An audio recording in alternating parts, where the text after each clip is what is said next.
Today I'm joined by another incredible guest. We've got Brentford and Spain international David Raya. Hello, how are we? You always have home to come back.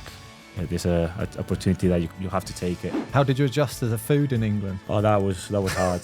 that was really hard. That was the best experience of my football career in a way of developing as a person and as a footballer. One of the dream moments as a footballer that you want to play at highest level at the moment was the championship with Blackburn. Simon Eastwood got red ass, and then one of the young ones hit the ball, hit his back of his knee, and it hurt his knee. Gaffer was scrambling because if something happened to Steely, we had no goalie for Liverpool. We do fish out of water. Yeah, fish out of water. That's a good one, yeah. Oh, it's so easy to be a goalie, yeah? They always say the same. I like to train with the worst pair of gloves ever. World Cup, that is something that I will never forget, obviously. This bit in has linked you with a £35 million move. What a save from Mark Howard.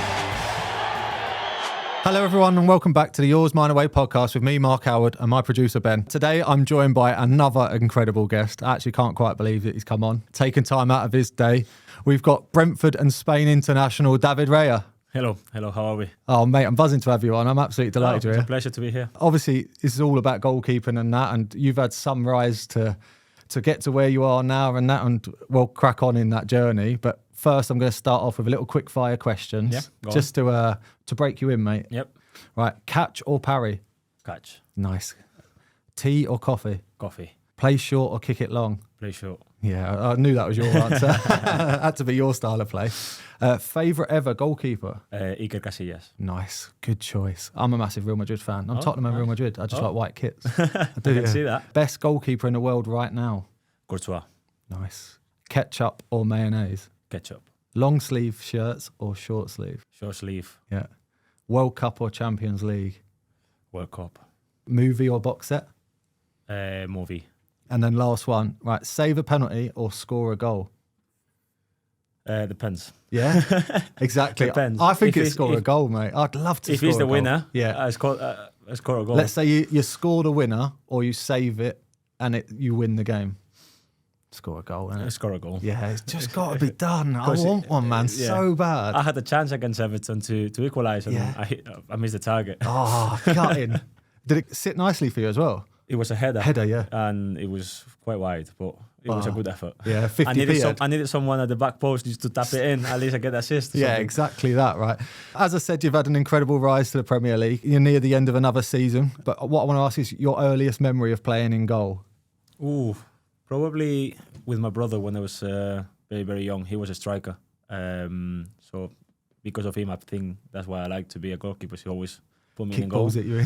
So in my house, we always played football, and me and my brother, he's 3 years older than me. So I think in my garden, just playing football with him. Yeah, that honestly, the amount of goalkeepers that we get bullied by our older brother in the garden, that's all it is. So many keepers say the same thing, that I was in the back garden and I always went in goal. Yeah, that's with my brother. It always happened, and then when I was getting older, I liked it and I enjoyed it.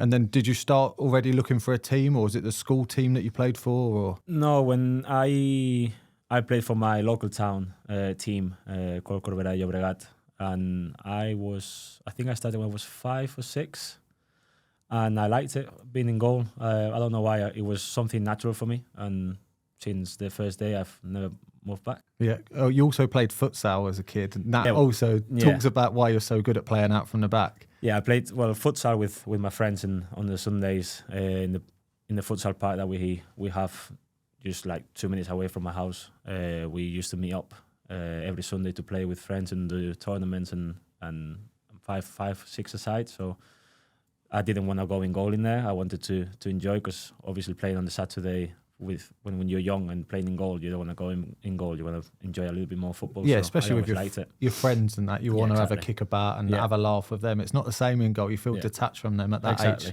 Exactly. So I've got here, right, you were obviously born in Spain. You're born in Barcelona, but you're a Real Madrid fan. I don't know what that comes from. I said that in my house, my dad supported Madrid, and that's why I saw at home. But I've always liked the Premier League since I was young. Yep. I followed loads of clubs in the Premier League, and when I was young, I just followed more Liverpool. Oh, right, okay. But I wouldn't say I'm I'm a fan of any team. I've just liked football. Yeah, mine was similar. I loved white kits. So anyone that wore white kits, and that's honestly, so I was Tottenham when I was young, England, Real Madrid. I used to love the Kelme kits. Oh, with The purple paw prints. Yeah. Oh my God, they were the best kits. Raul on the back. It's my favourite time, that. Yeah, my dad is a Madrid fan, but that's why I saw at home. But I wouldn't say I'm a any team fan in a way. Is it different in Spain getting scouted? Obviously, you signed for Cornelia. Yeah. How does that go about it, and what age was you? I was, so how old I was? I think I was 10 or 9.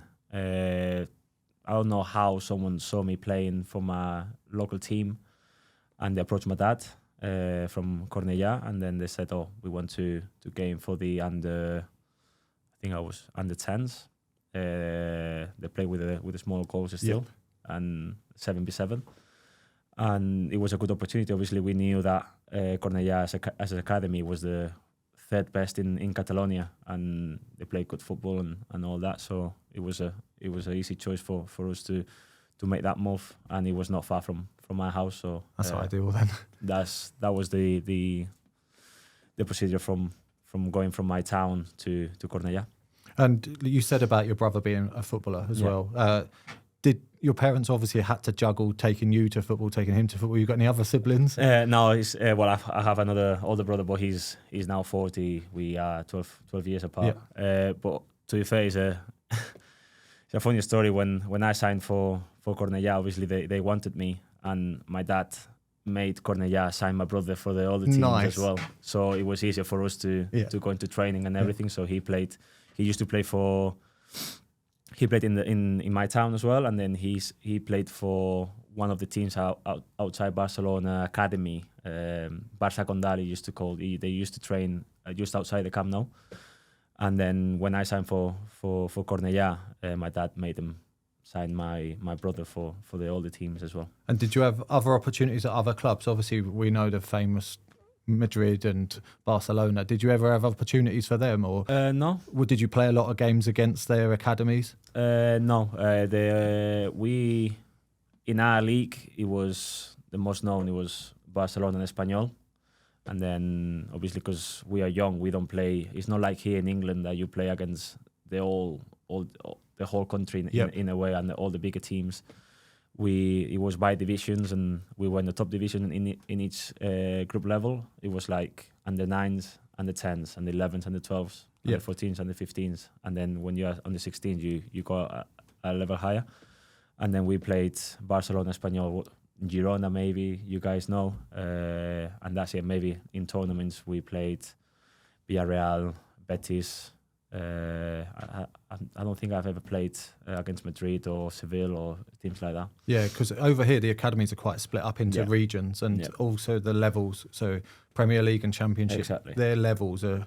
They all have a North and a South League for the academies to play against each other. And we had like a lot of rivalries when I was coming through at Arsenal with like Southampton, because of their team at the time was just Gareth Bale and a lot of really, really good players in that team. So we always like dug in against the other teams. It was good going though. In Spain it's different. Even from such a young age, you are in a league and then you can get relegated and you can get promoted. Right, okay. So I think it makes it a little bit more competitive in a way when you're a bit young. I know you want to enjoy football, but obviously winning matters. It matters. And in that age, that makes you be the best and be better in every aspect. That's good though. It makes it competitive from the start.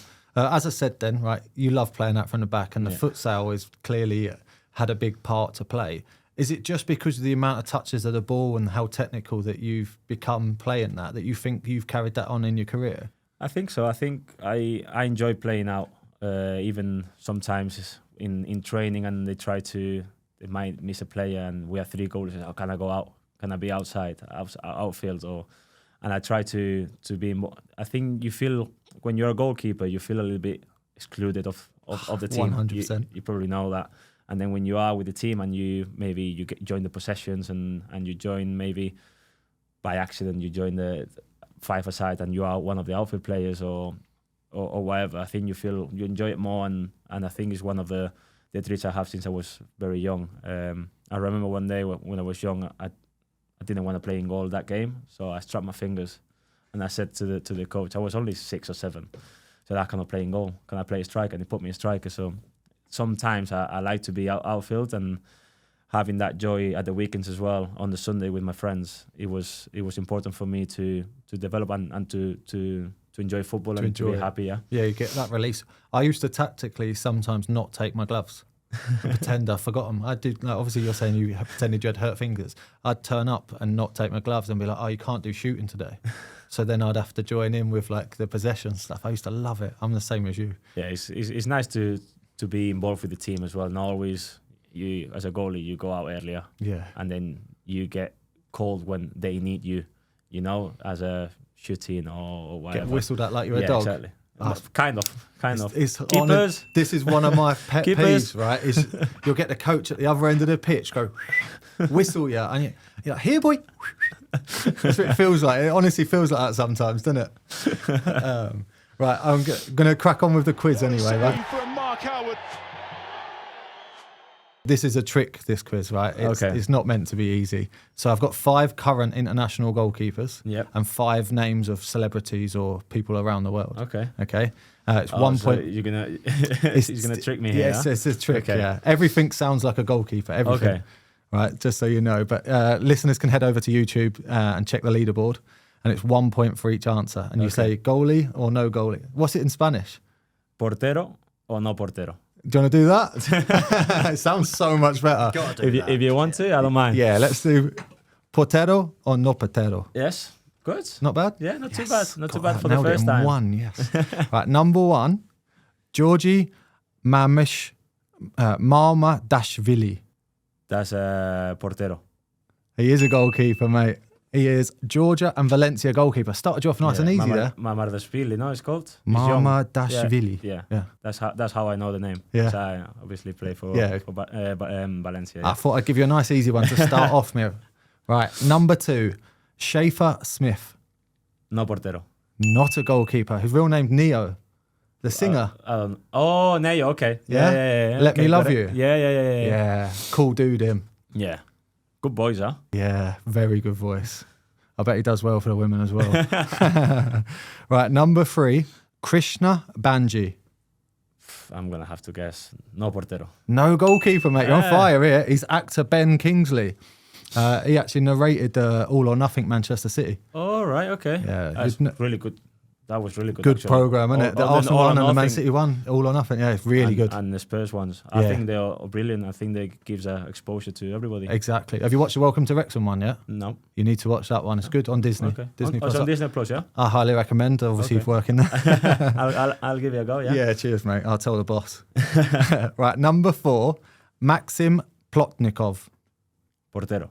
He is a goalkeeper, mate. Belarus and Kaspish Aktu. There he is. Young, huh? Yeah, very young. International goalie, mate, for Belarus. Good guessing, by the way. Mate, you're on fire. 4 out of 4. Number 5, Mohamed Al Awas. I think that he's a portero. Yeah, you've heard him. Yeah, you know that one. Yeah. Al Halil and Saudi Arabia goalkeeper. Yeah, I remember. The World Cup. That's it, yeah. He got knocked out. That was the one, yeah. I don't know, he fractured his skull or something. Yeah, I think so, yeah. I remember. It was early in the game as well. Yeah. Mate, you're on fire here. Right, number 6, Guy Ferrari. No portero. He's not a goalkeeper, mate. Actor. He's a famous American TV chef. 6 out of 6, mate. Flying here. Look at a mental cat. I think I've seen him, yeah. I've seen him on Instagram, I think. He barbecues Cooking, everything, mate. Grills everything. Smoke everywhere, isn't there? Can tell by his hair. Right, number 7, Guillermo Vizcarra. Guillermo Vizcarra, portero. Goalkeeper, mate. You're on fire. Bolivia and Strongest FC in Bolivia. That one. Before he got a bust nose there. Yeah. Well, I've got my nose broken. So A few times or what? No, just once. Yeah. Years ago. Yeah. With Blackburn. Yeah, Jay Rodriguez did it. Oh, did he, yeah? When we played West Brom and then he just kicked me in the face. Oh, it's horrible. Painful. I had my eye socket done, and so my tear duct on my right side don't work. So when it's cold, it just streams. Really? And, it was an Argentinian left back I had in St Mirren called Franco Miranda. Just by accident in training, just threw an arm, caught me in the eye socket. And got a crappy eye. Nah, mate. We always get loads of shit. Yeah, loads of stuff, mate. I'll add that one to my list. I forgot about that one. Number 8, Patrick Matassi. No portero. He's a goalie. Kenya and St George. Still, mate, on 7. 2 more to go, right? 2 more to go. Number 9, Benjamin Haggerty. No portero. Not a goalkeeper. He is thrift shop singer Macklemore. Yeah. Good voice as well, mate. Yeah, the song, what was the name of the song? Years ago, it was very, very famous. Thrift shop, isn't it? Yeah. That's the one. Right, and number 10, Emilio Linares. Portero. Not a goalkeeper. Spanish inventor of the spacesuit. Oh, Linares. Yeah, got it. In 1936, mate. First person to invent a spacesuit was from Spain. Good. Good going, that, isn't Good it? country, that. Well played, mate. 8, not bad. 8's good, mate. Very good. Question. Very good score. Puts you high up on the leaderboard as well. I knew a few goalies, so that made I it easier. felt you in with the Yeah. Villarreal You helped me keeper. there. Yeah. You helped me in there. Yeah, I couldn't stitch you up, could I?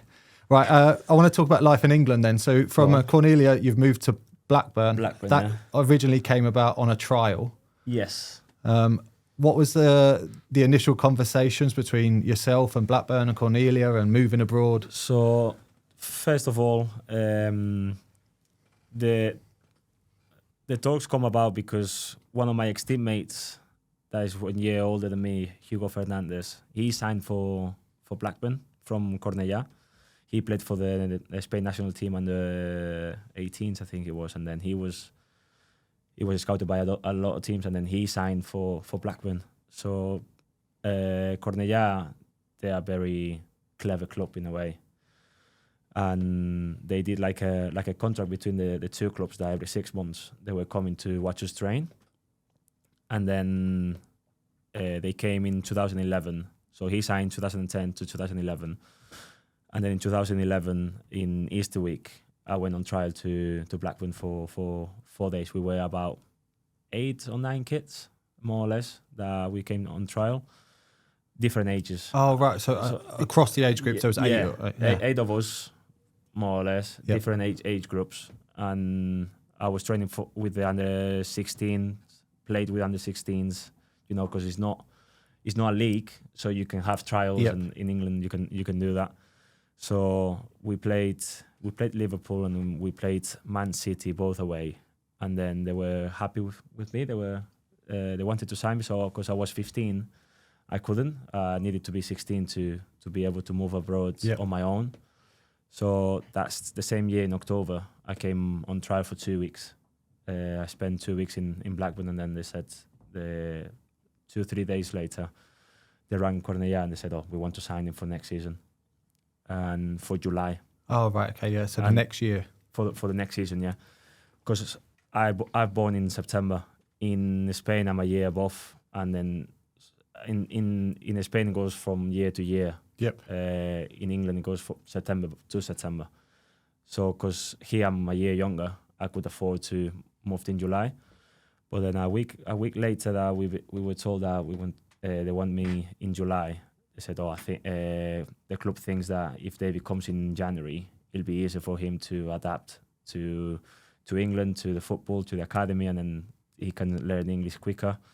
So I moved in January 2012. Oh, because your school year would have finished year 2. That's brilliant, exactly. That then, yeah. Instead of having to wait. Yeah, exactly. Because I already finished my secondary school in a way. I was just doing like a BTEC. I could quit when I wanted to. Yeah. When I wanted to, so was you nervous about moving over or excited? No, I was excited. Yeah. I was really excited. My mum was a little bit upset, but I never had a problem with my parents. They were really open, and when the chance came, they said, "You always have home to come back. There's an opportunity that you cannot take. Like you have to take it, and if it doesn't work, you always come back and your home is going to be here." What was digs like then at 16 years old? Well, it was, we lived, the first year scholars lived in like a semi-detached house where there was 2 houses separated in the middle, 2 different doors. And then the second year scholars, they used to live at the lodge where, because in a different area, like a bit further than the academy, because Blackburn has the senior training centre and the academy. Yeah, centre of excellence. So they have the hillside where it was the first year scholars. That is like 30 seconds walking to the academy. And then when you are second year scholar, because you are kind of like coaching under 21s, and under 21s train in the senior training center. They live on the lodge, where it's like a proper digs, like just room next to the room. The other one is like a house. Yeah. But it was I liked it. Good fun. Yeah, I had my own room, so it was good. Obviously, I had some Spanish teammates as well. The weekends, obviously, the players that lived in England, they go home, and then the foreign players, we stayed there, and yeah, we had hung out some and that. fun, Yeah. How did you adjust to the food in England? Oh, that was hard. that was really hard. Obviously, living at home and then my mum cooking everything and changing to the English food, eating at 5 p.m. dinner. It was hard, but obviously I got used to it. Yeah, and what's the dressing room like? Obviously, you'd been in Spanish dressing rooms, but only as young. But when you move over here, what are the team spirit, the attitude, the desire of the players? Is it different? Yeah, it is different. Obviously, at the start, I didn't understand anything. Like, I couldn't speak a word of English. Couldn't get the banter. I couldn't. No. Obviously, Hugo helped me, and obviously he was a year above, and then he spoke better English than me, and he get me introduced to everybody and everything. But yeah, I think the dressing rooms are in that age, they're quite different. Like, obviously it's different banter, different type of jokes and everything. But obviously at the time I didn't understand anything, so I was just observing. Just quiet. yeah. Just quiet and just taking it all in. Yeah, exactly. From Blackburn, obviously the academy and that, you ended up going out on loan to Southport. Yeah. That must have been a whole new experience to yourself. That was the best experience of my football career, in a way of developing as a person and as a footballer.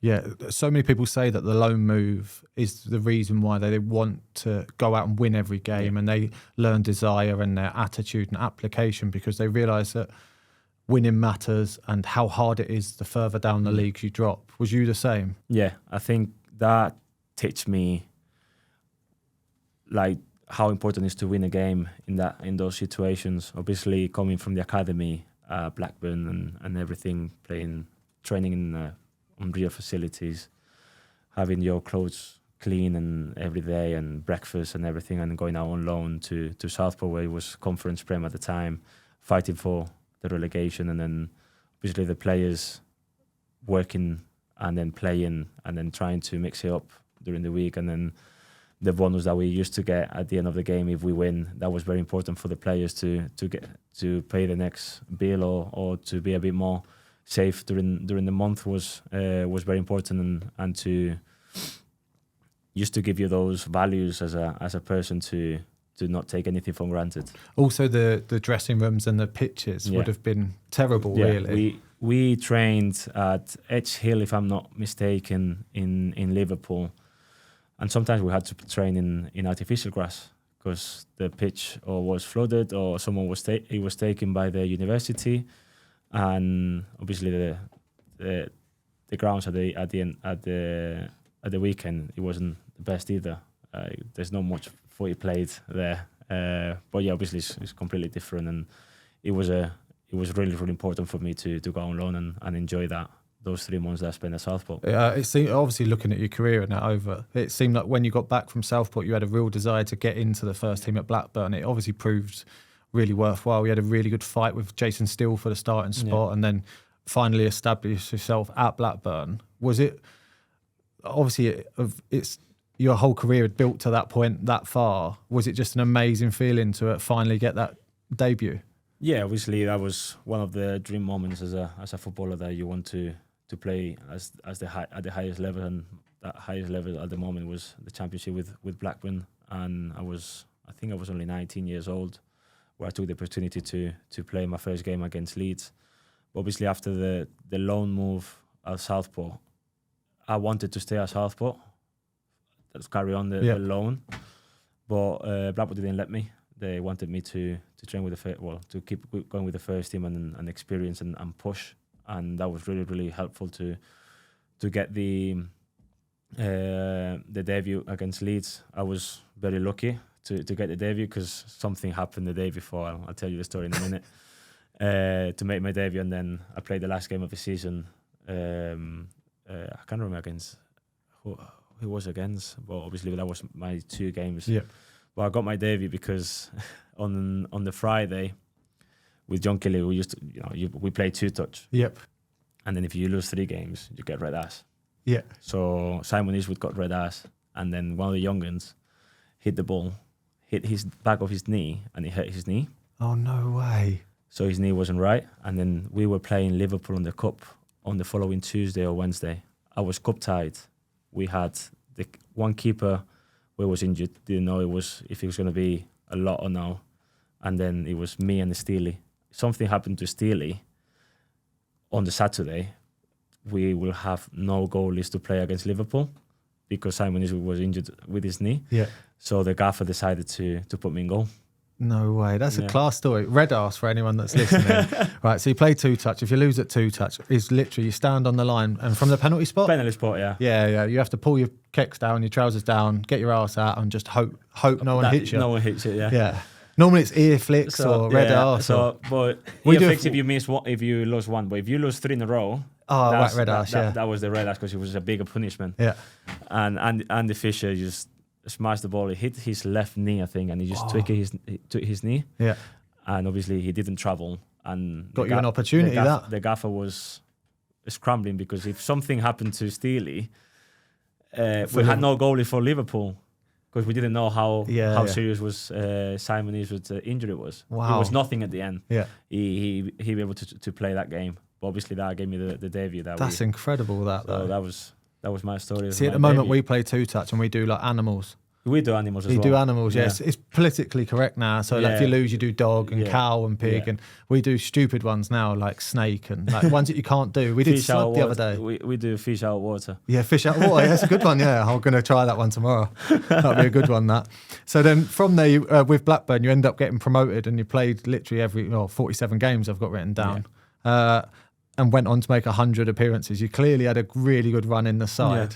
Yeah. So the year that another year, I played 5 games, got dropped, gaffer got sacked, and then the following season, that's the year that we get relegated. Steely gets injured. The last 5 games of the season, I played the last 5 games. We get relegated.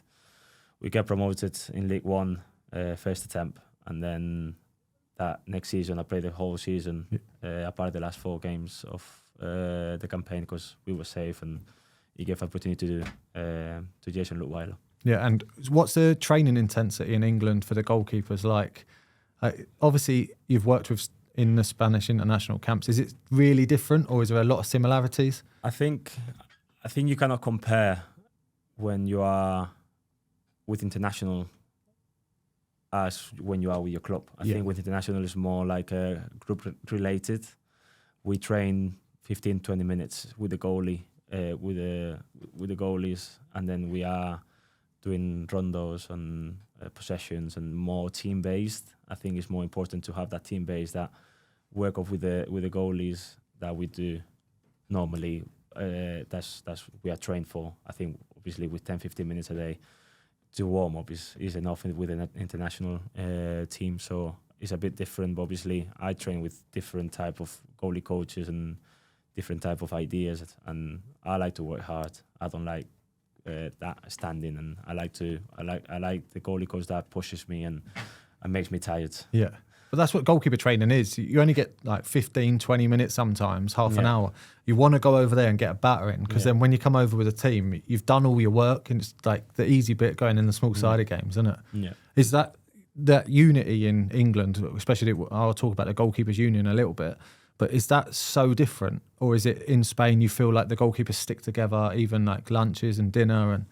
And I think that GK union in England is a bit more important in a way. I think obviously I've never been in a team in Spain as a professional, so I don't know how that works. And obviously I went with an international, and we are together. We get along and everything. We make jokes, but I think it's different because you don't see each other every day, and you don't share the same dressing room for a long time. You share it for a week and a half, and is different. It's a different environment. I think it's the same with the players. I think the players will say the same it's different. The atmosphere as an international than at your club. Yeah. Obviously, you don't share that much time together. No, obviously the bonding that you have from being together every day, having breakfast, lunch, dinner. But for traveling. me, the UK Union is very important. To have a really good group of GKs that can have fun and push each other is something essential for the goalie and for training. I think it makes you want to go to training and enjoy it and learn. And if you don't have a good relationship with the other goalies, I think that'll be a bit more difficult to gain. Because I've had it in the past where I've played, not played, and my whole career, like it is like that. But you're always, when you're together, there is no first choice goalkeeper, there's no second. You just work hard together and you push each other and you have a laugh together. It's actually a really good time.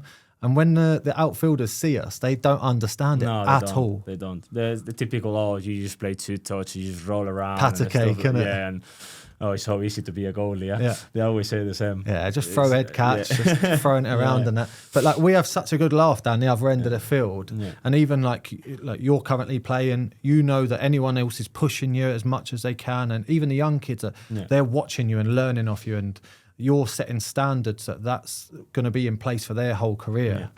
No, I think when you are playing, I think you have to be a role model to the rest, and obviously the way I think is, if you are playing, make sure you train well, because if not, that's when the other ones can moan and say, "Oh, he's not training well. I'm training better than him, but he's still playing." But if you are the one that trains hard and pushes everybody, I think everybody is going to push you, and the environment together is going to be massive, and it's going to be so fun to train and to enjoy training every day and want to go out and learn stuff. Yeah, that's it, exactly. When you're competitive and you're doing well, everyone comes with you and the standards get better.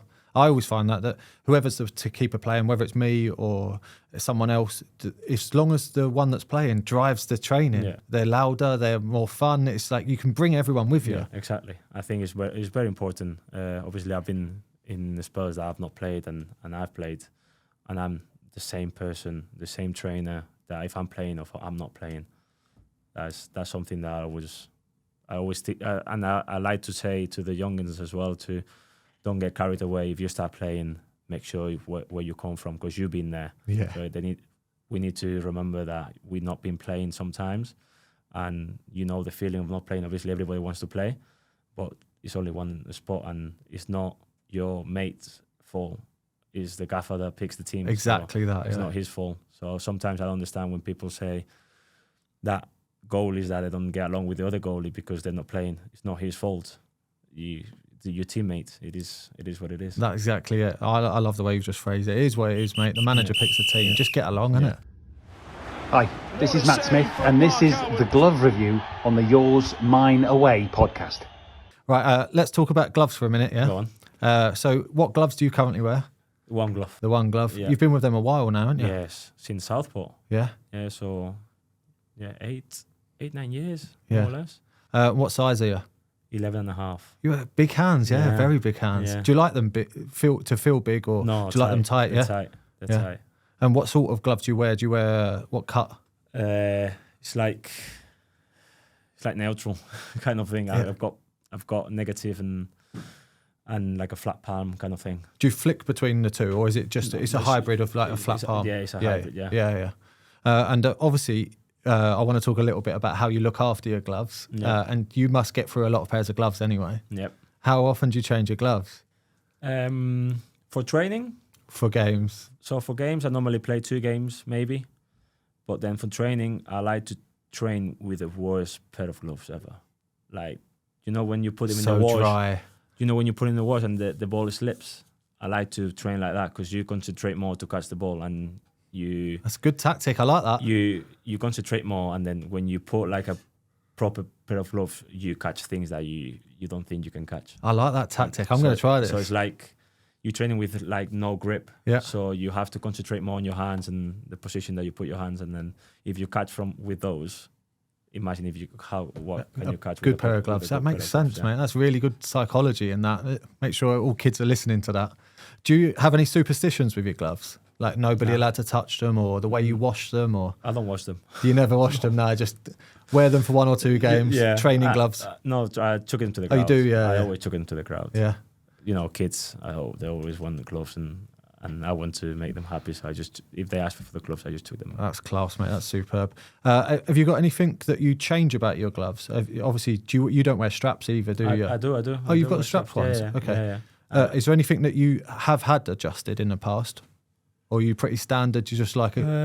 I like thin gloves. I like the feel of the ball. You know, like the roll fingers, for example. I don't like that. Yeah. For me, it's just too thick, and I like to feel the ball. I like it to be very, very thin, so I can have the contact of the ball and everything. But no, I haven't.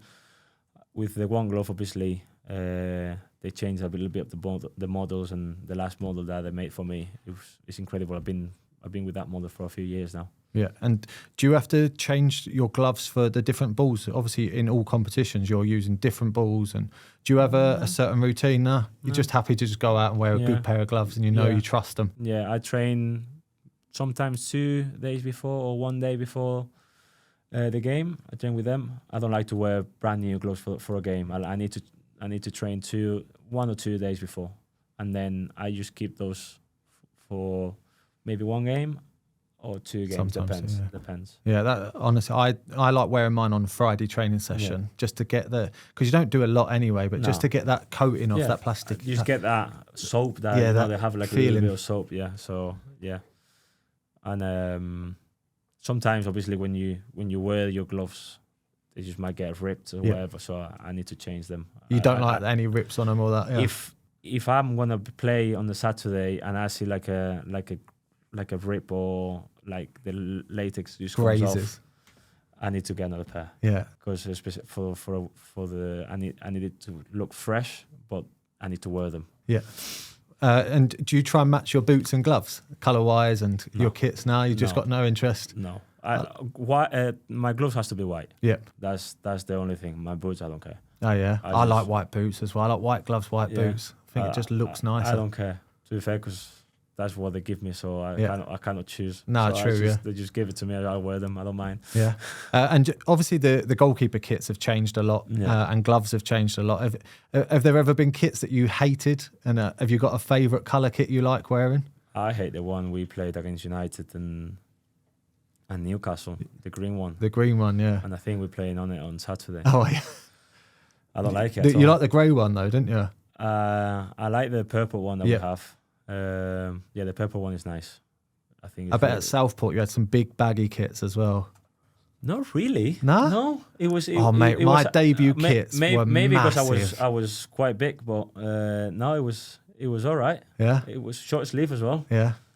Oh, decent. That's pretty good going. Southport was good. Yeah. Southport was good. That's good. Yeah, I remember the kids, and it was good. I want to ask about any superstitions and then pre-match meals as well. I have routines. Just for details. You have routines. I get dressed by my right foot first. Everyone does this. It's I don't know why, but it's just a routine. Yeah. It's just your head telling you it's game day, but I don't think about it. I just natural do it, and pretty much, if I'm hungry, I eat more. If I'm not hungry, I don't eat that much. Yeah. I'm not very superstitious in that way. And then I enter with my right foot with a little bit of jump, and then I say some things to my head. Yeah. And I touch the 3 posts. That's it.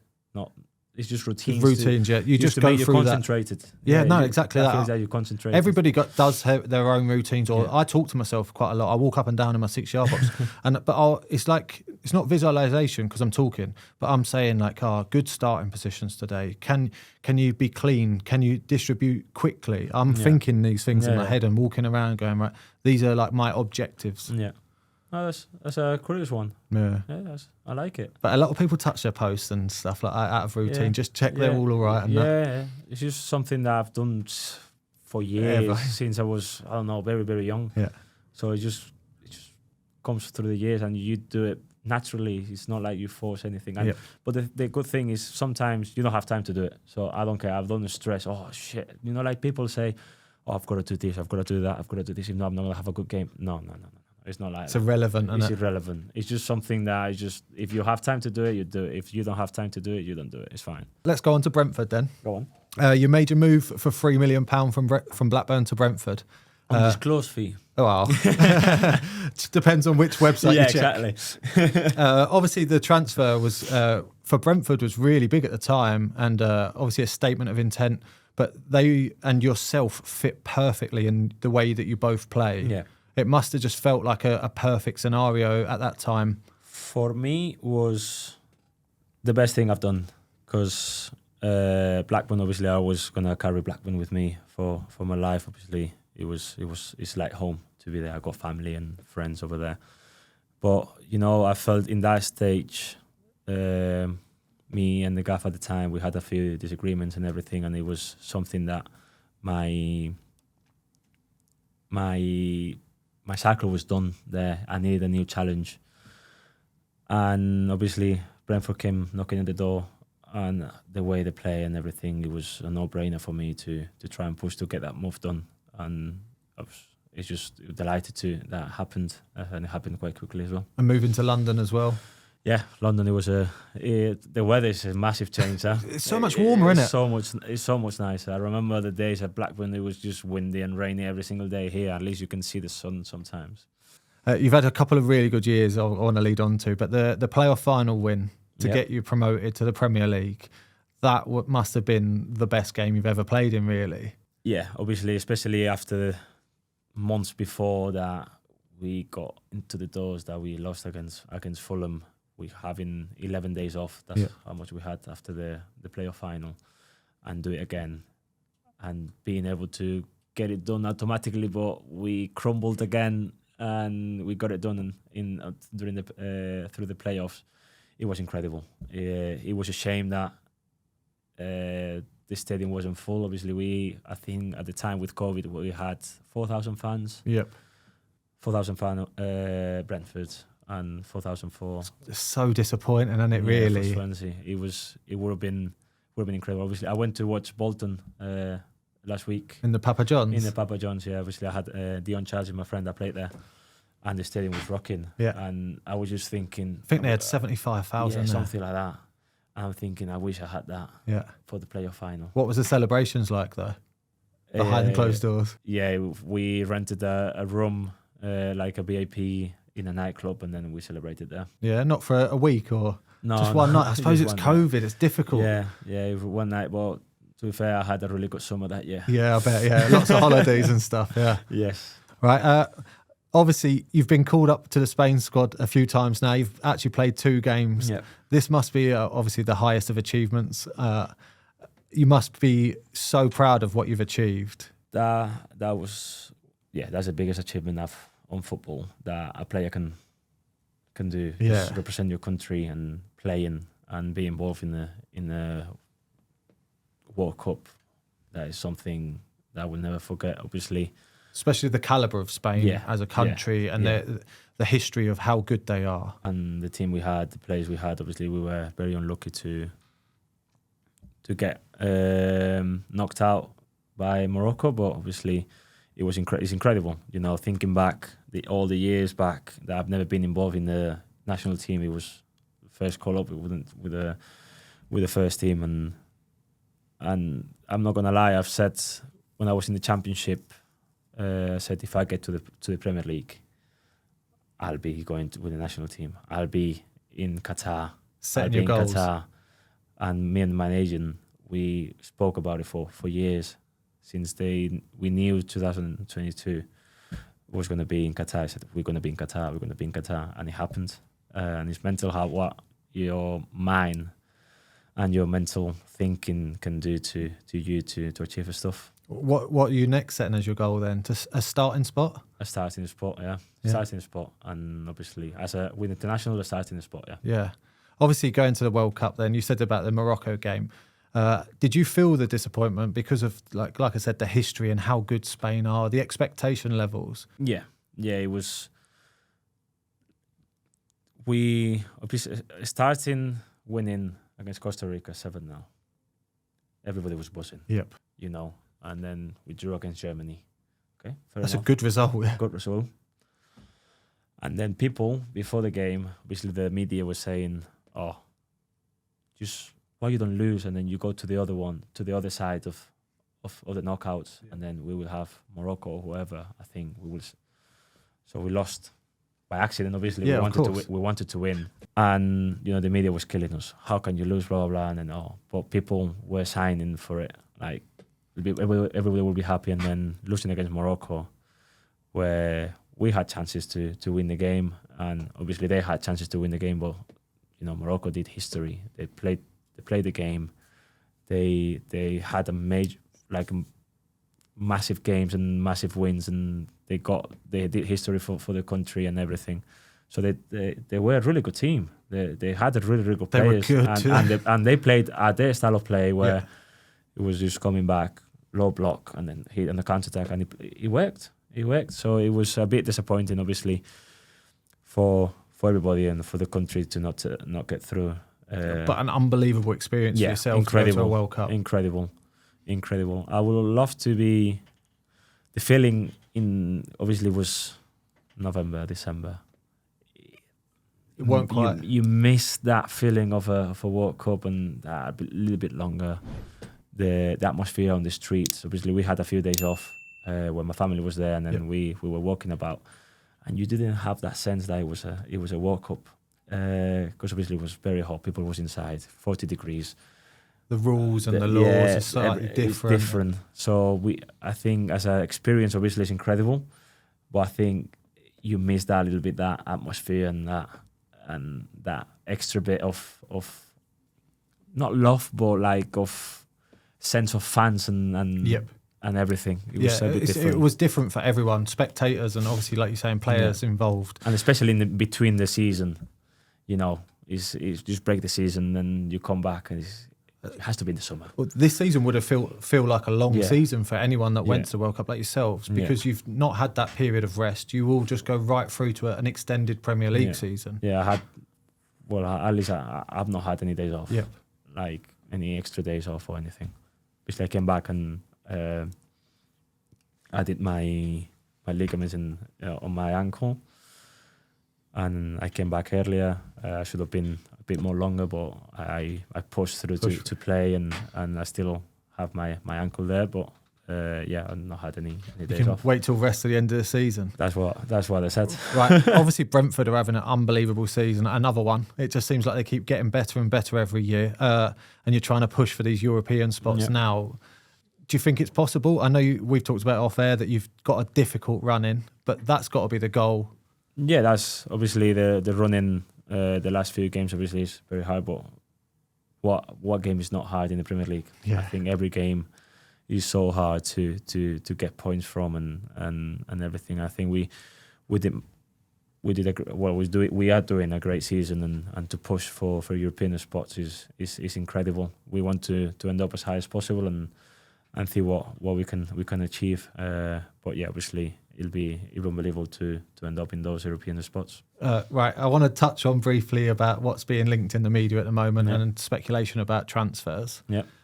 You've got another year left with Brentford. Yep. And I don't want you to disclose any moves or anything or what's going on. I cannot tell you anything because I don't know anything. So it's obviously flattering though to hear the speculation and the clubs like Tottenham and Man United and Chelsea getting linked with you.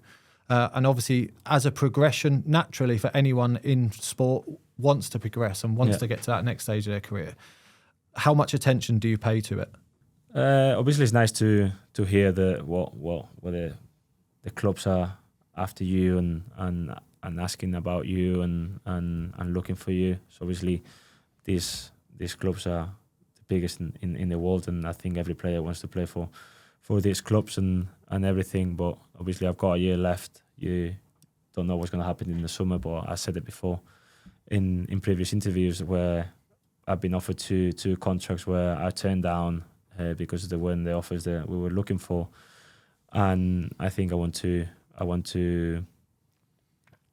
push myself to the highest level. I want to push for Europe, to play in the Champions League, to play in Europa League if it's the case, and try to win those trophies and have that pressure of a team that you have to do well every season and you have to win matches and you you have to do well to carry on playing and everything. I want to experience that. And I think I'm on that stage of my football career where I'm 27, and I think I'm experienced enough to handle everything that comes my way, and hopefully I can push for all those I think it's thoroughly deserved, mate. The form that you've been in for the last 5 years, I would say, and the progression that you've made is just a natural upward curve. And like, obviously, the club that you're getting linked with, it's no surprise to anyone that's watched you play. Like, you're really doing well at the moment, and I hope it long continues. Let's hope so. Hopefully. Fabrizio Romano, I just want to get this bit in, has linked you with a £35 million movement. That must be mental to hear. It is mental, especially with a year left.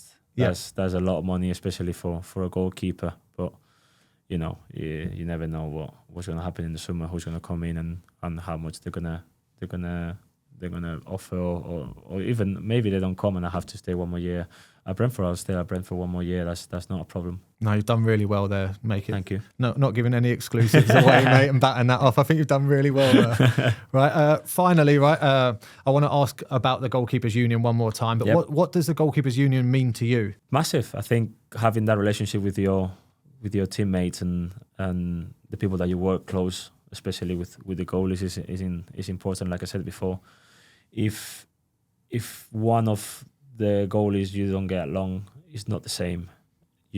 They don't push you, or you don't push them that much. And I like to try and help the young ones as well. And even if it's not the youngest, it's Thomas Strakosha, that's my partner now, or Alvaro Fernandez last year, that the experience. But if I see something that I think they can correct or improve, I like to share my thoughts, and then the same with them, that they see something about me. I want them to tell me, I think you could do this, you could do that, and I try to help them as much as possible. And I try to do what I would like people to do to me. So try to be nice and try to push each other, have a good bonding, good laugh. Like I said, we always start with 2 touch, having a laugh, and then when work starts, you have to work hard, but you have to enjoy it. And if you don't have a good relationship with your group of goalies, I don't think you can enjoy as fully and as much as you want to. No, I completely agree with you. You start off with fun, and then you get down to business, and you work harder and harder. I think the dynamic's so important.